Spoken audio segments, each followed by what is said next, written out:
خسرو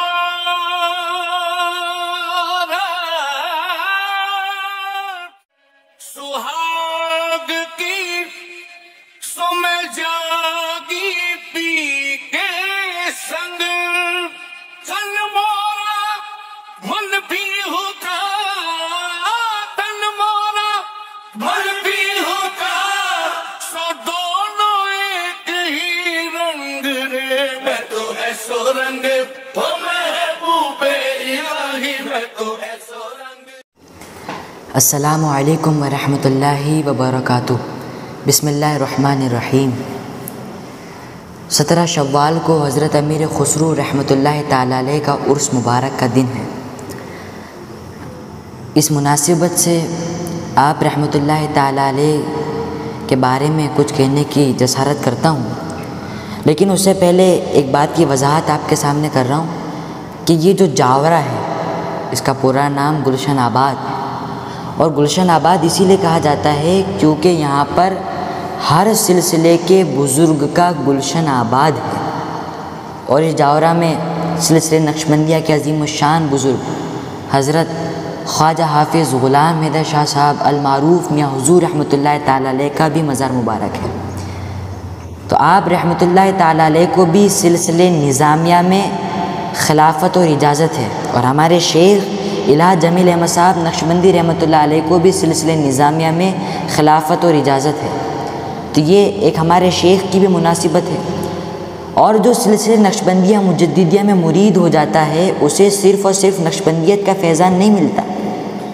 اسے قادریت کا فیضان بھی ملتا ہے، وہ چشتیت کے رنگ میں بھی رنگ لیا جاتا ہے، اور سہروردیت کا فیضان نظر بھی اس کے ساتھ شامل حال ہو جاتا ہے۔ جو ایک مرتبہ سلسلے نقشبندیہ میں مرید ہو جاتا ہے اسے تمام سلاسل کی برکتیں حاصل ہو جاتی ہیں۔ اور میاں حضور رحمۃ اللہ تعالیٰ علیہ کے آنگن کے تعلق سے تو یہ شعر ہے کہ پھولوں سے نقشبندیوں چشتی و قادری مہکا ہوا ہے آپ کا آنگن میاں حضور۔ تو سلسلے چشتیہ کے عظیم الشان بزرگ حضرت امیر خسرو رحمۃ اللہ تعالیٰ علیہ، آپ حضرت محبوب الہی کے مرید ہیں، اور حضرت امیر خسرو رحمۃ اللہ تعالیٰ علیہ جہاں تک فارسی شاعری میں بڑے بڑے شاعروں کا نام آتا ہے، آپ رحمۃ اللہ تعالیٰ علیہ نے بھی اپنی زندگی میں فارسی شاعری کی اور بڑے بڑے کلام لکھے، بڑے عظیم الشان کلام لکھے، کئی ساری منقبت حضرت محبوب الہی کی بارگاہ میں آپ نے پیش کی، لیکن ایک منقبت جو آپ نے کبھی نہ کبھی کسی نہ کسی شاعر سے ضرور سنی ہوگی، اور جب قوال پڑھتا ہے تو لوگ بڑے جھوم کر کے اسے سنتے ہیں، جو مزار شریف میں عرسوں کی محفل ہوتی ہیں یا پھر کل کی محفل ہوتی ہیں تو یہ رنگ پڑھا جاتا ہے۔ اور کیوں نہ پڑھا جائے کہ ایک عاشق کا کلام کہ ایک مرید نے اپنے پیر کی محبت میں لکھا، اور کیا لکھتے ہیں کہ آج رنگ ہیری ماں رنگ ہیری میرے محبوب کے گھر رنگ ہیری، اور دیس بدیس میں ڈھونڈ پھری ہوں پر تورا رنگ من بھائیو نظام الدین۔ اور آپ میں سے کئی لوگ دہلی گئے ہوں گے تو حضرت نظام الدین اولیاء کی بارگاہ میں حاضری دی ہوگی، تو حضرت نظام الدین اولیاء کی بارگاہ میں حاضری دینے سے پہلے حضرت امیر خسرو کی بارگاہ میں حاضری دینا پڑتی ہے۔ تو آخر ایسا کیوں؟ کیونکہ حضرت محبوب الہی کا خود کا قول ہے کہ جو میرے دربار میں حاضری دینا چاہتا ہے، جو میرے دربار میں آنا چاہتا ہے، وہ میرے دربار میں آنے سے پہلے میرے مرید امیر خسرو کی بارگاہ میں حاضری دے، وہاں پہلے فاتحہ خوانی کرے، اس کے بعد میرے دربار میں آئے۔ اگر ہم مر جائیں تو ہمیں تو یہ پتہ نہیں ہوتا کہ 5 یا 6 سال کے بعد ہماری قبر پہ کوئی آ کر فاتحہ پڑھے گا بھی یا نہیں، لیکن وہ اللہ کا فقیر کہ جن کی بات پتھر کی لکیر ہو گئی کہ آج بھی اگر نظام الدین اولیاء کی بارگاہ میں کوئی حاضری دیتا ہے تو وہ پہلے امیر خسرو کے دربار میں حاضری دیتا ہے، پہلے وہاں فاتحہ خوانی ہوتی ہے، اس کے بعد حضرت محبوب الہی کے دربار میں حاضری ہوتی ہے۔ تو آخر یہ مقام اور یہ مرتبہ اور یہ تعلق امیر خسرو کا محبوب الہی سے کس طرح ہے؟ حضرت امیر خسرو محبوب الہی کے مرید کیسے ہوئے اور محبوب الہی ان کے پیر کیسے بنے؟ تو یہ پورا واقعہ حضرت امیر خسرو کا مرید ہونے کا اور بیعت حاصل کرنے کا آپ اپنے ہاتھ سے اسے لکھتے ہیں، اور آپ ہی کا یہ قول ہے کہ حضرت امیر خسرو فرماتے ہیں کہ ایک مرتبہ میرے والد مجھے اور میرے بڑے بھائی کو ساتھ لے کر کے ایک جگہ جا رہے تھے، اور جب وہ لے کر کے جا رہے تھے تو میں نے عرض کی کہ ابا جان بتا تو دیں کہ ہمیں آپ کس جگہ پر لے جا رہے ہیں اور کس چیز کے لیے لے جا رہے ہیں۔ تو ان کے والد نے فرمایا کہ آج میں تمہیں سلطان المشائخ حضرت نظام الدین اولیاء کا مرید کروانے لے جا رہا ہوں۔ جب حضرت امیر خسرو نے یہ سنا اور جب خانقاہ پہ پہنچ گئے تو حضرت امیر خسرو نے فرمایا کہ ابا جان آپ میرے بڑے بھائی کو لے کر کے اندر جائیں اور مرید کروائیں، میں یہاں دربار پہ دروازے پر بیٹھا ہوں، حکم ہوگا تو اندر آ جاؤں گا۔ آپ کے والد نے جب یہ سنا تو انہیں پتہ تھا، اب وہ اندر چلے گئے۔